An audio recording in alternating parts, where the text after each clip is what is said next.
ತ್ಯಾಜ್ಯ ನೀರು ಸಂಸ್ಕರಣಾ ಘಟಕಕ್ಕೆ 3 ಕಾರ್ಮಿಕರು ಬಿದ್ದಿರುವಂತಹ ದುರ್ಘಟನೆ ನಡೆದಿದೆ.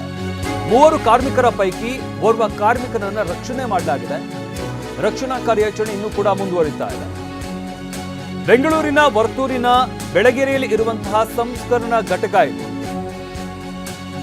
30 ವರ್ಷದ ಬಿಹಾರದ ಬ್ರಿಜೇಶ್, ತಮಿಳುನಾಡಿನ ಅಖಿಲೇಶ್ ಇಬ್ಬರು ಕೂಡ ನಾಪತ್ತೆಯಾಗಿದ್ದಾರೆ. ಅವರಿಗೆ ಶೋಧ ಕಾರ್ಯವನ್ನು ನಡೆಸಲಾಗ್ತಾ ಇದೆ.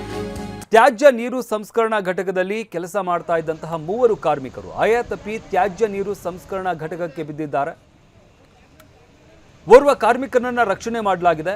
ನಾಪತ್ತೆಯಾಗಿರುವಂತಹ ಮತ್ತಿಬ್ಬರಿಗಾಗಿ ಶೋಧವನ್ನು ನಡೆಸಲಾಗ್ತಾ ಇದೆ. ಅಗ್ನಿಶಾಮಕ ದಳದ ಸಿಬ್ಬಂದಿ ಕೂಡ ಸ್ಥಳಕ್ಕೆ ಆಗಮಿಸಿದ್ದಾರೆ. ಶೋಧ ಕಾರ್ಯಾಚರಣೆಯಲ್ಲಿ ಅವರು ಕೂಡ ನಿರತರಾಗಿದ್ದಾರೆ. ಇನ್ನು ಇಬ್ಬರು ನಾಪತ್ತೆಯಾಗಿರುವಂಥದ್ದು, ಅವರಿಗೆ ಹುಡುಕಾಟವನ್ನು ನಡೆಸಲಾಗ್ತಾ ಇದೆ. ಶೋಧ ಕಾರ್ಯವನ್ನು ನಡೆಸಲಾಗ್ತಾ ಇದೆ. ಒಬ್ಬ ಕಾರ್ಮಿಕನನ್ನ ರಕ್ಷಣೆ ಮಾಡಲಾಗಿದೆ. ಈ ಬಗ್ಗೆ ಮತ್ತಷ್ಟು ಮಾಹಿತಿ ನೀಡ್ತಾರೆ ನಮ್ಮ ಪ್ರತಿನಿಧಿ ವಿಕಾಸ್. ಗಮನಿಸ್ತಾ ಇದ್ದೀವಿ, 3 ಕಾರ್ಮಿಕರು ಈ ಒಂದು ಘಟಕಕ್ಕೆ ಬಿದ್ದಿದ್ರು ಅಂತ ಹೇಳಲಾಗ್ತಾ ಇರುವಂಥದ್ದು. ಒಬ್ಬನನ್ನ ರಕ್ಷಣೆ ಮಾಡಲಾಗಿದೆ. ಮತ್ತಿಬ್ಬರ ರಕ್ಷಣಾ ಕಾರ್ಯಾಚರಣೆ ಯಾವ ರೀತಿಯಾಗಿ ನಡೀತಾ ಇದೆ?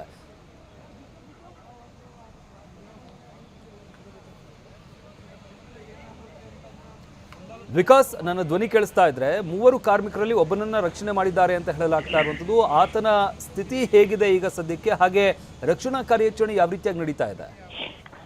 ಶಮಂತ್, ಏನು ವರ್ತೂರಿನ ಬೆಳಗೆರೆಯಲ್ಲಿರ್ತಕ್ಕಂತಹ ತ್ಯಾಜ್ಯ ನೀರು ಸಂಸ್ಕರಣಾ ಘಟಕ ಏನಿದೆ, ಸೊ ಅಲ್ಲಿ ಆ ಕಾರ್ಮಿಕರು ಇವತ್ತು ಸಂಜೆ ಕೆಲಸ ಮಾಡುವಂತಹ ಸಂದರ್ಭದಲ್ಲಿ ಏನು ಟ್ಯಾಂಕ್ ಬಳಿ ಕೆಲಸ ಮಾಡ್ತಿರ್ತಾರೆ. ಈ ಸಂದರ್ಭದಲ್ಲಿ ಅದರ ಟ್ಯಾಂಕ್ ನ ಮುಚ್ಚಳವನ್ನ ತೆಗೆಯುವಂತ ಸಂದರ್ಭದಲ್ಲಿ ಆಯತಪ್ಪಿ 3 ಆ ಟ್ಯಾಂಕ್ ಒಳಗೆ ಬಿದ್ದಿರುವಂತದ್ದು. ಸದ್ಯ ಅದರಲ್ಲಿ 3ರಲ್ಲಿ ಒಬ್ಬನನ್ನ ಅಲ್ಲಿ ಉಳಿದಂತ ಕಾರ್ಮಿಕರು ಆತನನ್ನ ಬಚಾವ್ ಮಾಡ್ತಾರೆ. ಆದ್ರೆ ಬಿಹಾರ್ ಮೂಲದ ಬ್ರಿಜೇಶ್ ಮತ್ತು ತಮಿಳುನಾಡು ಮೂಲದ ಅಖಿಲೇಶ್ ಇಬ್ರು ಈಗ ಸದ್ಯ ನಾಪತ್ತೆಯಾಗಿರುವಂತದ್ದು. ಸಂಜೆ 6 ಗಂಟೆ ಸುಮಾರಿಗೆ ಒಂದು ಘಟನೆ ನಡೆದಿರುವಂತದ್ದು. ತಕ್ಷಣ ಅಲ್ಲಿಯ ಸಿಬ್ಬಂದಿಗಳು, ಅಗ್ನಿಶಾಮಕ ಸಿಬ್ಬಂದಿ ಮತ್ತು ವರ್ತೂರು ಪೊಲೀಸರಿಗೆ ಮಾಹಿತಿಯನ್ನು ನೀಡಿ ಈಗ ಸದ್ಯ ವರ್ತೂರು ಪೊಲೀಸರು ಅಲ್ಲಿ ಸ್ಥಳದಲ್ಲಿ ಪರಿಶೀಲನೆ ನಡೆಸ್ತಾ ಇದ್ದಾರೆ. ಮತ್ತು ಅಗ್ನಿಶಾಮಕ ಸಿಬ್ಬಂದಿಯವರು ಕೂಡ ಒಳಗಡೆ, ಅಂದ್ರೆ ಅದು ಕಂಪ್ಲೀಟ್ ಕ್ಲೋಸ್ಡ್ ಟ್ಯಾಂಕ್ ಆಗಿರೋದ್ರಿಂದಾಗಿ ಸೊ ಅದ್ರ ಒಳಗಡೆ ಇಳಿಯೋದಕ್ಕೆ ತುಂಬಾ ಕಷ್ಟ ಆಗುತ್ತೆ. ತುಂಬಾ ಅಗಲವಾದಂತ ಟ್ಯಾಂಕ್ ಕೂಡ ಆಗಿರೋದ್ರಿಂದಾಗಿ ಒಳಭಾಗದಲ್ಲಿ ಇಳಿದು ಅವರನ್ನ ಹೊರಗಡೆ ತೆಗೆಯೋದು ತುಂಬಾ ಕಷ್ಟವಾಗ್ತಿದೆ. ಮತ್ತು ಅದು ಏನು ತ್ಯಾಜ್ಯ ನೀರು ಆಗಿರೋದ್ರಿಂದಾಗಿ ಅದರಲ್ಲಿ ಸ್ವಲ್ಪ ಮಟ್ಟಿಗೆ ಗ್ಯಾಸ್ ಉತ್ಪತ್ತಿ ಕೂಡ ಆಗುತ್ತೆ. ಅದು ಕೂಡ ಉಸಿರಾಟದ ತೊಂದರೆ, ಯಾರು ಇಳಿದಂತ ಉಸಿರಾಟಕ್ಕೂ ಕೂಡ ತೊಂದರೆ ಆಗ್ತಾ ಇದೆ.